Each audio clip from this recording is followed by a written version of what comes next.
তো hello everyone, আজ আমি গোপালের প্যান্ট বানানোর জন্য মায়ের একটি ব্লাউজের পিস, সাদা সুতো পরানোর জন্য সুচ সুতো আর একটি সেফটি পিন নিয়েছি।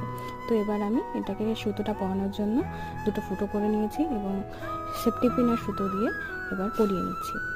পরানো হয়ে গেছে, এবার উল্টো করে নেব। উল্টো করে নিয়ে 1/2 ইঞ্চি ফোল্ড করে সুচ সুতো দিয়ে সেলাই করে নিচ্ছি।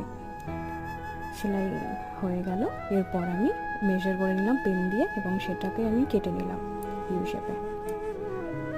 তো সেটাও সেলাই হয়ে গেল। এরপর দেখো কত সুন্দর আমাদের অলরেডি গোপালের প্যান্ট রেডি, কত সুন্দর লাগছে, কিউট না? এবার আমি আমাদের গোপালকে স্নান করিয়ে প্যান্টটা পরিয়ে নিচ্ছি, কোমরের ফিতেটা বেঁধে দিচ্ছি। এবার গোপালের জামাটা আমি পরিয়ে দিচ্ছি। তো বন্ধুরা, তোমরা যারা যারা আমার ভিডিও দেখতে চাও অবশ্যই সাবস্ক্রাইব করে দেবে, আর এই ভিডিও দেখার জন্য তোমাদের অনেক অনেক ধন্যবাদ। Thank you. হরে কৃষ্ণ।